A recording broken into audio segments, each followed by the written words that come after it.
वृक्ष संवर्धनासाठी नेहमीच अग्रेसर असणारे ज्येष्ठ अभिनेते सयाजी शिंदे नाशिकमधल्या कुंभमेळ्यासाठी होणाऱ्या हजारो वृक्षतोडीवरनं आता आक्रमक झाले आहेत। तपोवन भागातली झाडं तोडणं दुर्दैवी आहे असं म्हणत राज्य सरकारचे त्यांनी कान उपटले आहेत। 100 जणांचं बलिदान देऊ मात्र नाशिकमधलं एकही झाड तोडू देणार नाही अशी आक्रमक भूमिका त्यांनी घेतली।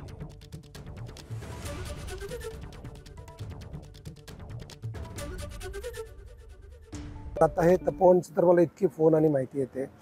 मी प्रत्यक्ष जात नसलो तरी मी त्यांना सांगितले, आमचे जे मनीष बाविस्कर आहेत किंवा मनोज साठे आहेत किंवा शेखर गायकवाड आहेत, त्यांना सांगितलं की तुम्ही जर एक झाड तोडून 10 झाडं लावणार सांगत असाल, असलं काहीतरी फालतू विधान करत असाल तर आम्ही एक झाड तोडण्यासाठी 100 माणसं तयार आहोत।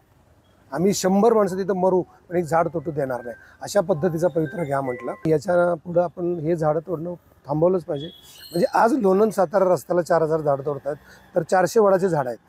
आम्ही म्हटलं हे असं का करताय, वाचवू शकतो ना, अशी कितीतरी झाडं वाचवू शकलो असतो आपण। आणि लावण्याची चेक करण्याची पद्धत आपल्याकडे नाही आहे, तर ही दुर्दैवाची गोष्ट आहे। सरकार आपलंच असताना आपलं म्हणूनच इतकं बेजबाबदार वागतं, माझ्या तोंडाशिवाय पण बेजबाबदार वागतं या झाडांच्या बाबतीत। तर मला फार अनुभव आहे, मला सुचत नाही अजून काय करावं, पण एक दिवशी ही सगळी लोक पेटून उठतील आणि ह्या उठण्याच्या परिस्थितीत आत्ता आहेत। मी तर निमित्त मात्र आहे, पण सगळ्या भागातून मला नागपूरला 45,000 झाडं तोडणार आहेत, कर्जतला झाडं तोडणार आहेत, मला सगळीकडून फोन येतात, सांगतात की तुम्ही सांगा काय करायचं। एबीपी माझा, उघडा डोळे बघा नीट।